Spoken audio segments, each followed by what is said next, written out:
어머니 이 집, 이제 저희가 들어와야겠어요. 순간 손이 멈췄어요. 부침개 반죽이 국자에서 떨어지지도 않았죠. 내가 잘못 들은 줄 알았어요. 뭐라고? 며느리 은주가 다시 말했어요. 이번엔 더 또박또박. 서울 40평대 아파트를 혼자 쓰신다는 게 어머니 불공평하잖아요? 불공평. 그 말이 가슴에 박혔어요. 송곳처럼요. 나는 평생 남편 뒷바라지하며 살았어요. 새벽 5시 버스 타고 청소일 나가고 점심엔 김밥 싸서 공사판 인부들한테 팔았어요. 손톱 밑에 때가 끼고 무릎이 시큰거려도 참았어요. 우리 아들 대학 보내려고, 우리 가족집 한 칸 마련하려고 그렇게 20년을 모았어요. 30년 전 낡은 빌라에서 시작해서 10년 전에 이 아파트로 이사 왔을 때 남편이 그랬거든요. 여보, 우리 이제 다 했네. 고생 끝이야. 그런데 지금 그 집이 불공평하답니다. 우린 좁은 데서 애새 키워요. 방 2칸짜리 전세예요. 옷장 하나에 3명이 자요. 어머니는 혼자 방 셋. 말이 돼요? 며느리 목소리가 점점 날카로워졌어요. 겨울엔 보일러비만 60만 원 나온다면서요? 그 돈이면 우리 애들 학원비 2달치예요. 전기세, 수도세, 관리비까지 합치면 100만 원 넘잖아요. 그걸 어머니 혼자 쓰세요? 나는 그때 알았어요. 이건 단순한 불만이 아니구나. 이건 계산이구나. 얘야, 이 집은 내 피와 땀이다. 그러자 며느리가 웃었어요. 비웃음이었죠. 피와 땀으로 사셨죠. 근데 지금은 피 말리고 땀 흘릴 필요 없잖아요. 대신 저희가 관리해드릴게요. 대신, 그 대신이라는 말이 그렇게 얄밉게 들릴 수가 없었어요. 대신이라는 말엔 내가 빠져라는 뜻이 숨어 있었거든요.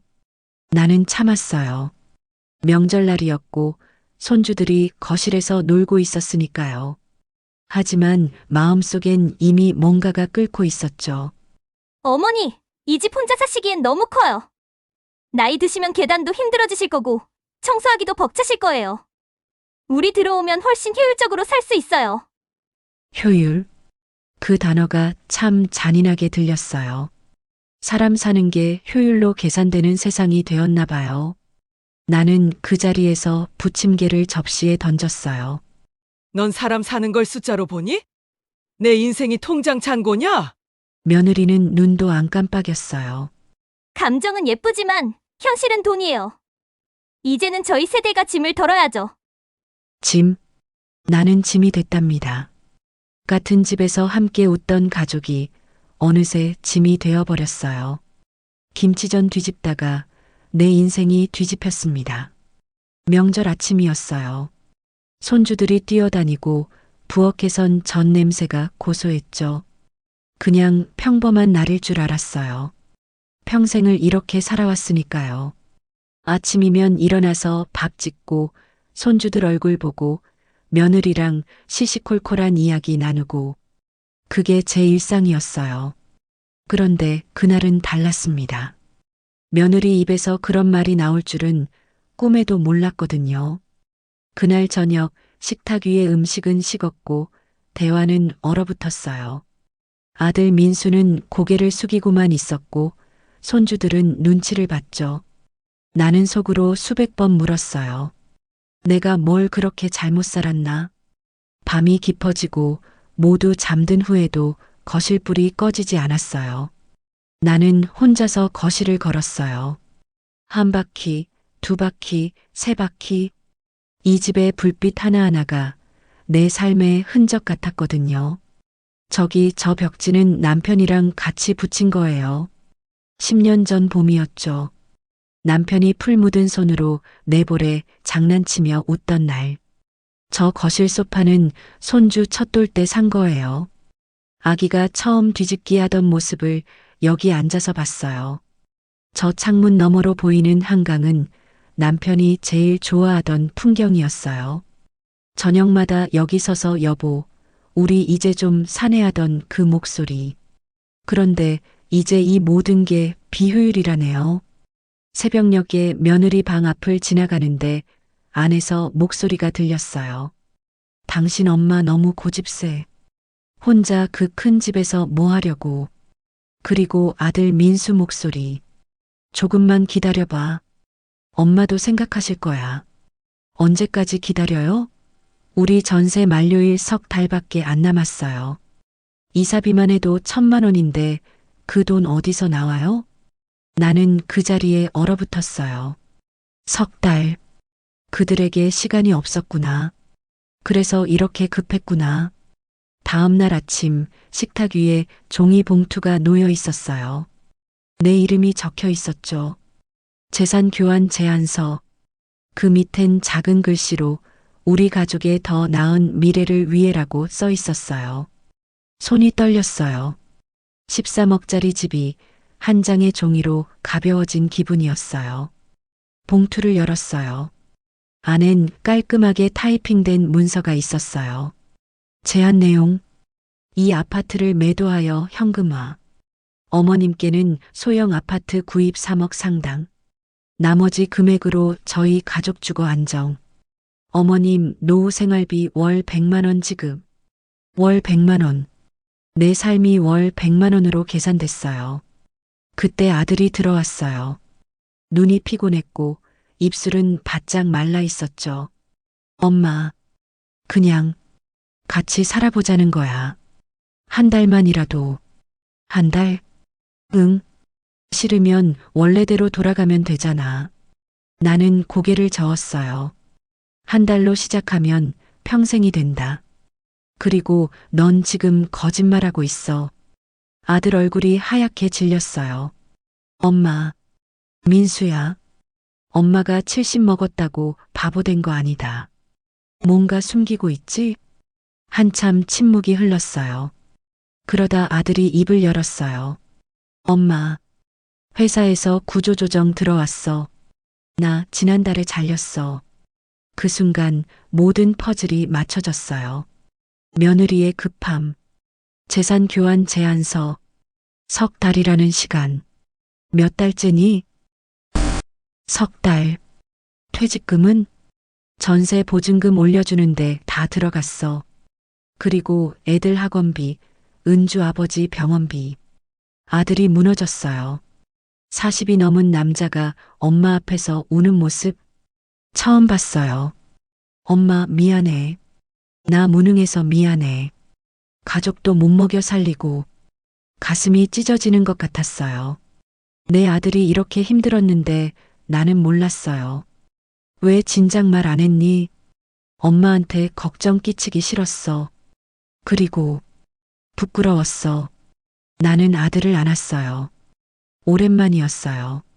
바보야. 엄마한테 부끄러울 게 뭐가 있니? 근데 엄마, 우리 진짜 갈 데가 없어. 지금 살던 집도 다음 달이면 나가야 해. 그때 며느리가 들어왔어요. 눈이 빨갛게 부어 있었어요. 어머니, 제가 너무 못됐죠. 알아요. 근데 진짜 방법이 없어요. 그녀가 처음으로 약한 모습을 보였어요. 친정 엄마가 암 수술 받으셔야 하는데 3천만 원이 필요해요. 동생은 대학 등록금 못 내서 휴학했어요. 다 제 명의로 빌린 돈이에요. 얼마나 빌렸는데? 8천만 원. 숨이 막혔어요. 그걸 내가 혼자 감당하고 있었니? 제가 장녀니까요. 당연한 거 아니에요?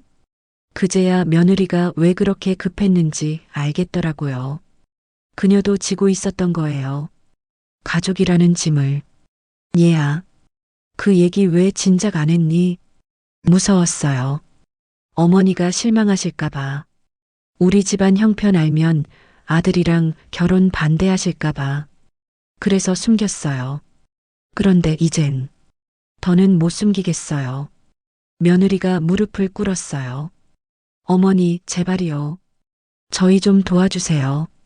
이 집만 있으면 다 해결돼요. 그 순간 나는 선택의 기로에 섰어요.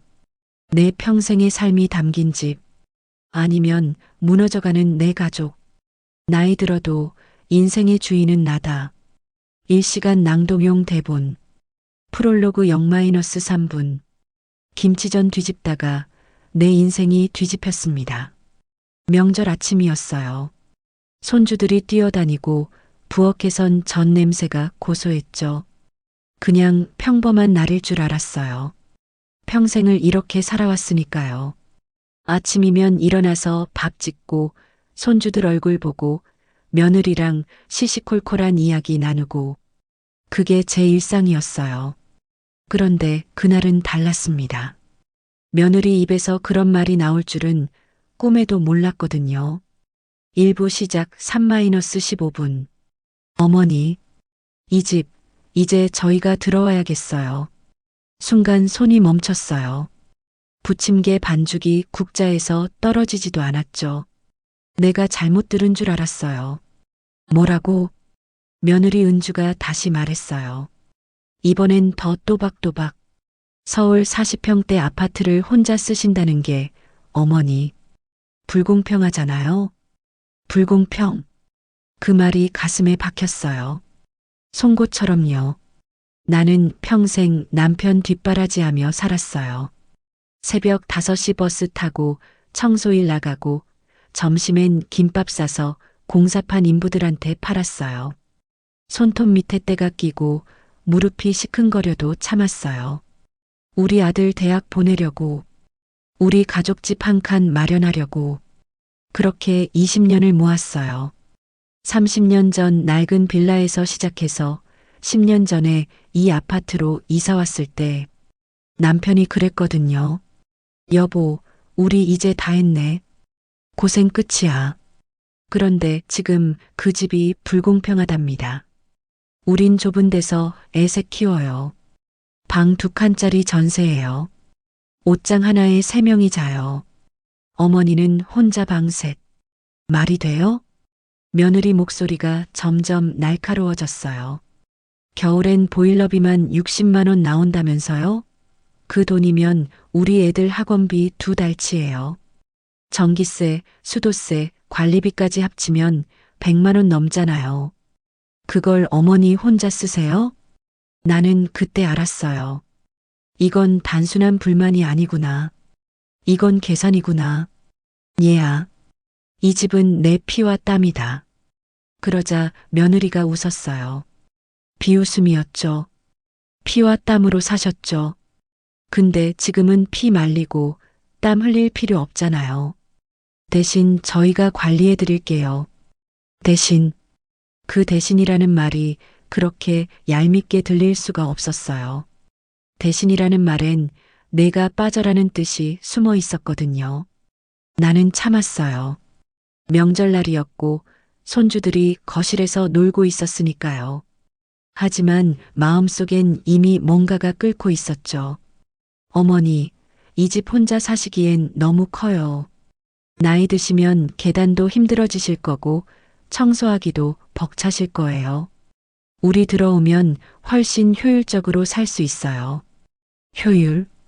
그 단어가 참 잔인하게 들렸어요. 사람 사는 게 효율로 계산되는 세상이 되었나 봐요. 나는 그 자리에서 부침개를 접시에 던졌어요. 넌 사람 사는 걸 숫자로 보니? 내 인생이 통장 잔고냐? 며느리는 눈도 안 깜빡였어요. 감정은 예쁘지만 현실은 돈이에요. 이제는 저희 세대가 짐을 덜어야죠. 짐? 나는 짐이 됐답니다. 같은 집에서 함께 웃던 가족이 어느새 짐이 되어버렸어요. 2부 갈등 심화 15-30분. 그날 저녁 식탁 위의 음식은 식었고 대화는 얼어붙었어요. 아들 민수는 고개를 숙이고만 있었고 손주들은 눈치를 봤죠. 나는 속으로 수백 번 물었어요. 내가 뭘 그렇게 잘못 살았나? 밤이 깊어지고 모두 잠든 후에도 거실불이 꺼지지 않았어요. 나는 혼자서 거실을 걸었어요. 한 바퀴, 2바퀴, 3바퀴. 이 집의 불빛 하나하나가 내 삶의 흔적 같았거든요. 저기 저 벽지는 남편이랑 같이 붙인 거예요. 10년 전 봄이었죠. 남편이 풀 묻은 손으로 내 볼에 장난치며 웃던 날. 저 거실 소파는 손주 첫 돌 때 산 거예요. 아기가 처음 뒤집기 하던 모습을 여기 앉아서 봤어요. 저 창문 너머로 보이는 한강은 남편이 제일 좋아하던 풍경이었어요. 저녁마다 여기 서서 여보, 우리 이제 좀 사내하던 그 목소리. 그런데 이제 이 모든 게 비효율이라네요. 새벽녘에 며느리 방 앞을 지나가는데 안에서 목소리가 들렸어요. 당신 엄마 너무 고집세. 혼자 그 큰 집에서 뭐 하려고. 그리고 아들 민수 목소리. 조금만 기다려봐. 엄마도 생각하실 거야. 언제까지 기다려요? 우리 전세 만료일 석 달밖에 안 남았어요. 이사비만 해도 1,000만 원인데 그 돈 어디서 나와요? 나는 그 자리에 얼어붙었어요. 석 달. 그들에게 시간이 없었구나. 그래서 이렇게 급했구나. 다음 날 아침 식탁 위에 종이 봉투가 놓여 있었어요. 내 이름이 적혀 있었죠. 재산 교환 제안서. 그 밑엔 작은 글씨로 우리 가족의 더 나은 미래를 위해라고 써 있었어요. 손이 떨렸어요. 13억짜리 집이 한 장의 종이로 가벼워진 기분이었어요. 봉투를 열었어요. 안엔 깔끔하게 타이핑된 문서가 있었어요. 제안 내용. 이 아파트를 매도하여 현금화. 어머님께는 소형 아파트 구입 3억 상당. 나머지 금액으로 저희 가족 주거 안정. 어머님 노후 생활비 월 100만 원 지급. 월 100만 원. 내 삶이 월 100만 원으로 계산됐어요. 그때 아들이 들어왔어요. 눈이 피곤했고 입술은 바짝 말라 있었죠. 엄마, 그냥 같이 살아보자는 거야. 한 달만이라도. 한 달? 응. 싫으면 원래대로 돌아가면 되잖아. 나는 고개를 저었어요. 한 달로 시작하면 평생이 된다. 그리고 넌 지금 거짓말하고 있어. 아들 얼굴이 하얗게 질렸어요. 엄마, 민수야. 엄마가 70 먹었다고 바보 된 거 아니다. 뭔가 숨기고 있지? 한참 침묵이 흘렀어요. 그러다 아들이 입을 열었어요. 엄마, 회사에서 구조조정 들어왔어. 나 지난달에 잘렸어. 그 순간 모든 퍼즐이 맞춰졌어요. 며느리의 급함, 재산 교환 제안서, 석 달이라는 시간. 몇 달째니? 석 달. 퇴직금은? 전세 보증금 올려주는데 다 들어갔어. 그리고 애들 학원비, 은주 아버지 병원비. 아들이 무너졌어요. 40이 넘은 남자가 엄마 앞에서 우는 모습 처음 봤어요. 엄마 미안해. 나 무능해서 미안해. 가족도 못 먹여 살리고 가슴이 찢어지는 것 같았어요. 내 아들이 이렇게 힘들었는데 나는 몰랐어요. 왜 진작 말 안 했니? 엄마한테 걱정 끼치기 싫었어. 그리고 부끄러웠어. 나는 아들을 안았어요. 오랜만이었어요.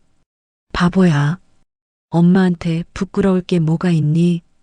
근데 엄마, 우리 진짜 갈 데가 없어. 지금 살던 집도 다음 달이면 나가야 해. 그때 며느리가 들어왔어요. 눈이 빨갛게 부어 있었어요. 어머니, 제가 너무 못됐죠. 알아요.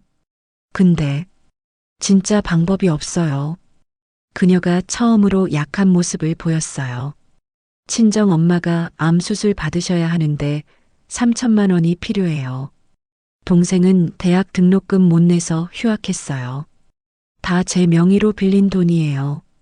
얼마나 빌렸는데? 8천만 원. 숨이 막혔어요. 그걸 내가 혼자 감당하고 있었니? 제가 장녀니까요. 당연한 거 아니에요? 그제야 며느리가 왜 그렇게 급했는지 알겠더라고요. 그녀도 지고 있었던 거예요. 가족이라는 짐을. 얘야, 그 얘기 왜 진작 안 했니? 무서웠어요. 어머니가 실망하실까봐. 우리 집안 형편 알면 아들이랑 결혼 반대하실까봐. 그래서 숨겼어요. 그런데 이젠 더는 못 숨기겠어요. 며느리가 무릎을 꿇었어요. 어머니, 제발이요. 저희 좀 도와주세요. 이 집만 있으면 다 해결돼요. 그 순간 나는 선택의 기로에 섰어요. 내 평생의 삶이 담긴 집, 아니면 무너져가는 내 가족. 3부 결단 30-45분. 그날 밤 잠을 못 잤어요. 눈을 감으면 종이 봉투가 보였어요. 재산 교환 제안서. 열어봤다 닫았다. 또 열어봤다 닫았다. 숨을 고르려 해도 숨이 고르게 쉬어지지 않았어요. 새벽 4시쯤 나는 일어나서 서랍을 뒤졌어요. 남편이 남긴 쪽지를 찾았어요. 10년 전 남편이 세상을 떠나기 일주일 전에 쓴 글이었어요. 여보, 나 없어도 꿋꿋하게 살아요. 집에 붙잡혀 살지 말고 집을 지키며 살아요. 차이를 알죠? 집이 당신을 가두면 안 돼요. 당신이 집을 품어야 해요. 사랑합니다. 그 글을 읽는데 눈물이 났어요. 집을 지키며 살아라. 나는 그 말을 이제야 이해했어요. 집은 벽과 천장이 아니라 그 안에 사는 사람이라는 걸. 내가 지켜야 할 건 부동산이 아니라 가족이라는 걸. 아침이 됐어요. 나는 며느리를 불렀어요. 은주야, 앉아라. 내 어머니. 어제 말한 그 빚 8천만 원 말이다. 네, 내가 갚아줄게. 며느리 눈이 커졌어요. 어머니, 대신 조건이 있다. 무슨 조건이요? 이 집은 안 팔아. 그리고 너희도 여기로 들어와. 진짜예요? 근데 내 방식대로 한다. 전입신고는 하되 집 명의는 그대로 내 거다. 생활비는 각자 부담하고 상속 얘기는 금지다. 며느리가 울었어요. 어머니, 감사해요. 정말 울지 마. 아직 얘기 안 끝났어. 나는 종이를 꺼냈어요. 미리 써둔 조건표였어요. 첫째, 방 하나는 아이들 방으로 쓴다. 둘째, 내가 원할 때만 같이 밥 먹는다. 셋째, 생활비는 각자 감당하되 집 유지비는 내가 낸다. 넷째, 주말엔 내 친구들 초대할 수 있다. 다섯째, 상속 얘기는 절대 금지다. 며느리가 고개를 끄덕였어요. 다 지킬게요. 마지막 조건. 네. 너희 친정 빚 8천만 원 내가 갚아줄 테니 너는 나한테 일주일에 한 번 얼굴 보여줘. 그냥 차 한 잔 마시면서 수다 떨자. 그게 이자다. 며느리가 와락 안겼어요. 어머니, 사랑해요. 처음 들어보는 말이었어요. 결혼 10년 만에 처음 들었어요. 하지만 그 순간을 즐길 새도 없이 현관 초인종이 울렸어요. 밖에서 낯선 목소리가 들렸어요. 복지관에서 나왔습니다. 전입신고 관련해서요.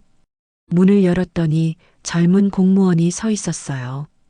어르신, 따님께서 전입신고 예정이라고 들었는데 확인 서명 받으러 왔습니다. 며느리요. 딸 아니고. 아, 죄송합니다. 며느님. 공무원이 서류를 펼쳤어요. 여기 서명만 하시면 됩니다. 나는 펜을 받았어요. 그런데 서명란을 보니 뭔가 이상했어요. 여기 이건 뭡니까? 거주자 동의 및 향후 재산 처분 시 가족 합의라고 써 있는데 공무원이 당황했어요. 아, 그건. 그때 며느리가 끼어들었어요. 어머니, 그냥 형식적인 거예요. 그냥 서명하세요. 나는 펜을 놓았어요. 형식적인 게 아니잖아. 이건 내가 집 팔 때 너희 동에 받으라는 거잖아. 어머니, 그게 내가 또 꼼수 부렸구나. 며느리 얼굴이 빨개졌어요. 꼼수 아니에요. 이건 가족보호 조항이에요. 가족보호? 이건 날 가두는 조항이잖아. 공무원이 난처한 표정으로 말했어요. 어르신, 이건 서명 안 하셔도 전입신고는 가능합니다. 다만 이 조항은 됐어요. 그 조항 없이 해주세요. 며느리가 소리쳤어요. 어머니, 왜 이러세요? 제가 뭘 잘못했어요? 잘못한 게 아니라 또 숨긴 거지. 방금 전까지 눈물 흘리면서 사랑한다고 해놓고 뒤로는 이런 서류 준비해뒀어? 이건 만일을 대비한 거예요. 만일을 대비하면 날 못 믿는다는 거 아니냐? 며느리가 주저앉았어요. 어머니, 저 진짜 무서워요. 어머니가 나중에 마음 바뀌실까봐. 또 저희 내쫓으실까봐. 그래서 법으로 날 묶어두려 했어? 네. 솔직한 대답이었어요. 차라리 시원했어요. 나는 한숨을 쉬었어요. 은주야, 너 정말 어리석다. 죄송해요. 사람은 말로 묶는 게 아니라 마음으로 묶는 거야. 법으로 묶인 가족은 가족이 아니라 계약이야. 며느리가 고개를 들었어요. 그럼 어떻게 해야 돼요? 서로 믿어야지. 넌 내가 약속 지킬 거라고 믿고 나는 내가 날 배신 안 할 거라고 믿고. 그게 가능해요? 해봐야 알지. 나는 공무원에게 말했어요. 그 조항 빼고 순수하게 전입신고만 해주세요. 알겠습니다. 며느리가 울먹였어요. 어머니, 정말 감사해요. 그리고 정말 죄송해요. 이제 됐다. 앞으로는 숨기지 마라. 솔직하게 말해. 그게 가족이다. 그날 오후 복지관에 갔어요. 상담사 선생님이 반갑게 맞아줬어요. 어르신, 오랜만이네요. 무슨 일로 오셨어요? 비상잠금 장치 설치하고 싶어요. 혹시 무슨 일 있으세요? 아니요. 그냥 대비하려고요. 가족분들이랑 문제 있으세요? 문제라기보다는 정리할 게 있어서요. 상담사가 서류를 꺼냈어요. 비상잠금 장치는 내일 설치 가능합니다. 그리고 혹시 법률 상담 필요하세요? 법률 상담요? 네. 재산 관련해서 유언장이나 신탁 같은 것들요. 유언장은 있어요. 남편이 남긴 거. 그럼 그거 확인해 보시는 게 좋겠네요. 법무사 연결해 드릴까요? 그래 주세요. 그날 저녁 법무사 사무실에 갔어요. 남편이 남긴 유언장을 가져갔죠. 법무사가 서류를 보더니 말했어요. 어르신, 이거 중요한 문구가 있네요. 뭔데요? 여기 보세요. 본 재산의 처분은 배우자의 단독 의사로만 가능하다고 써 있어요. 그게 무슨 뜻이에요? 이 집을 팔든 뭘 하든 어르신 마음대로 하실 수 있다는 뜻입니다. 자녀 동의 필요 없어요. 그 말에 힘이 났어요. 진짜요? 네. 남편분이 어르신 권리를 확실히 보장해 놓으셨네요. 그럼 아까 며느리가 가져온 그 서류는? 그건 법적 효력 없습니다. 유언장이 우선이거든요. 나는 웃었어요. 여보, 당신 정말 끝까지 날 지켜주네요. 그날 밤 집에 돌아왔을 때 며느리가 현관에서 기다리고 있었어요. 어머니, 오늘 제가 정말 심하게 실수했죠. 알고 있으면 됐어. 앞으로 안 그럴게요. 진짜로요. 말만으로는 믿기 힘들어. 며느리가 주머니에서 뭔가를 꺼냈어요. 찢어진 종이 조각들이었어요. 이거 오늘 제가 준비했던 서류예요. 다 찢었어요. 그래. 네. 그리고 이거. 며느리가 봉투를 하나 더 꺼냈어요. 제 친정 얘기, 어머니한테만 말씀드린 게 아니에요. 친정 엄마한테도 말했어요. 이제 더는 숨기지 않기로 했어요. 봉투를 열어보니 편지가 있었어요. 며느리가 친정 어머니한테 쓴 편지였어요. 엄마, 미안해요. 나 더는 못 도와줘요. 내 가족부터 지켜야 해요. 엄마 수술비는 분할로 내고 동생 등록금은 동생이 대출받게 해요. 나 이제 숨 좀 쉬고 싶어요. 편지를 읽는데 또 눈물이 났어요. 얘야, 이거 정말 보냈니? 네. 오늘 아침에요.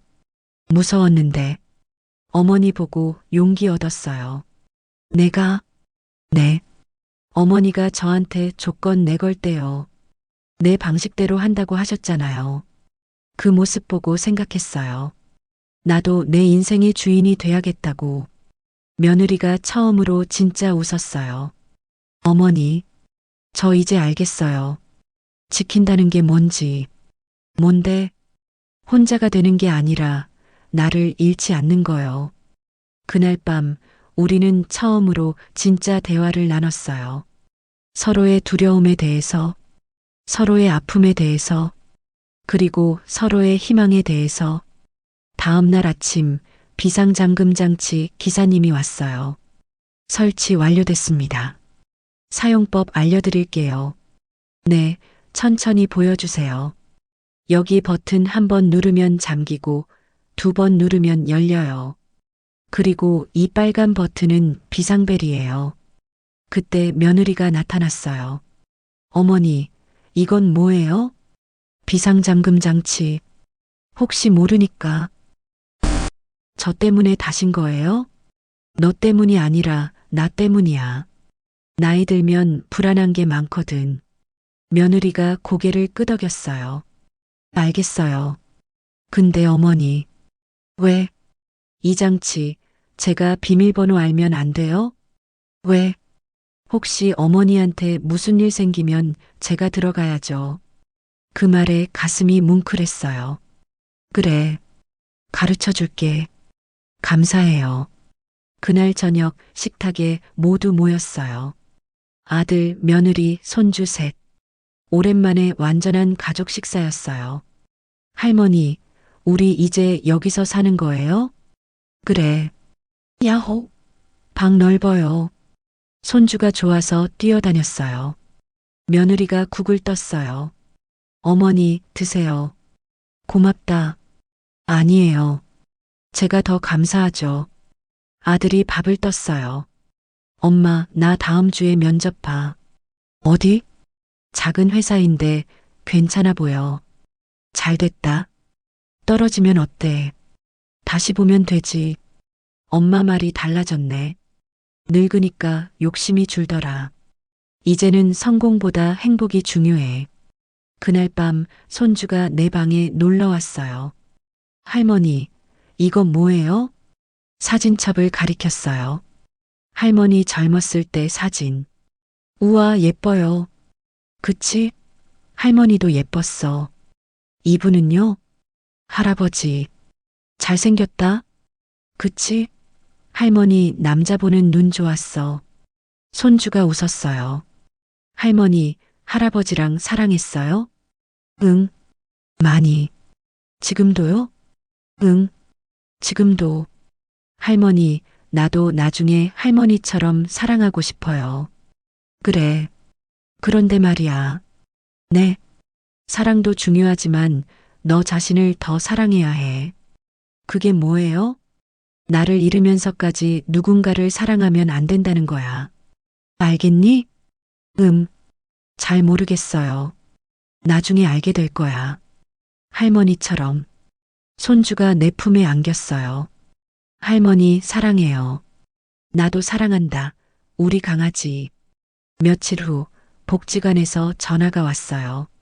어르신, 저번에 말씀하신 그거요. 방 하나 어르신들한테 내준다는 거. 아, 네.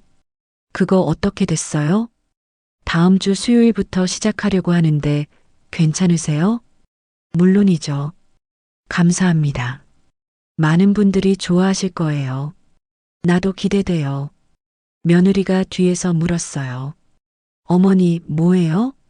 아, 일주일에 한 번씩 작은 방을 동네 어르신들한테 내주기로 했어. 예. 왜요? 나도 외로웠거든. 남들도 그럴 것 같아서. 며느리가 잠시 생각하더니 말했어요. 어머니, 저도 도와드릴게요. 차라도 준비하고. 정말? 네.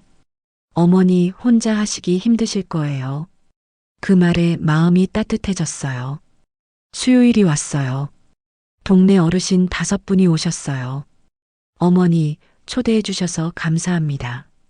아니에요. 같이 즐겁게 지내요. 며느리가 차를 내왔어요. 어르신들 호떡도 있어요. 오, 며느리도 착하네. 어머니 복 받으셨어요. 며느리 얼굴이 빨개졌어요. 어르신들이랑 화투도 치고 수다도 떨었어요.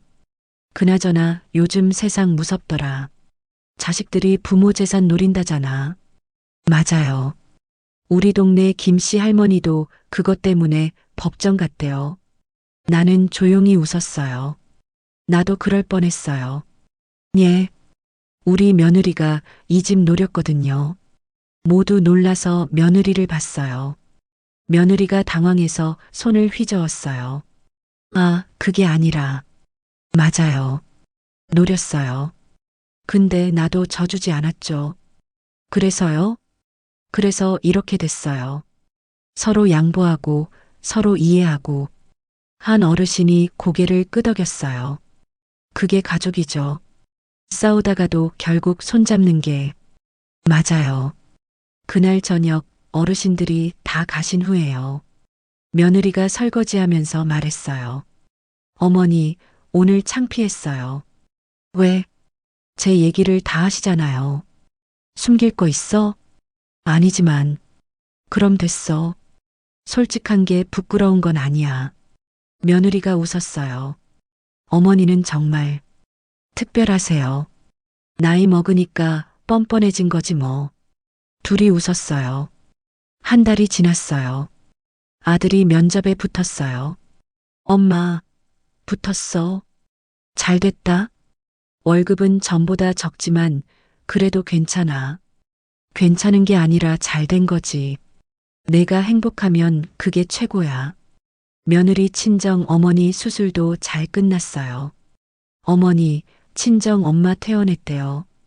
다행이네. 어머니가 도와주신 덕분이에요. 아니야. 내가 용기 낸 덕분이지. 그날 밤 나는 남편 사진 앞에 앉았어요. 여보, 나 잘하고 있죠? 사진 속 남편이 웃는 것 같았어요. 이 집 지켰어요. 근데 혼자 지킨 게 아니라 같이 지켰어요. 가족이랑 눈물이 났어요. 하지만 슬픈 눈물이 아니었어요. 여보, 고마워요. 날 믿어줘서. 그리고 속삭였어요. 나이 들어도 인생의 주인은 나예요. 이제 알겠어요. 에필로그. 여러분, 나이 들어도 인생의 주인은 당신입니다.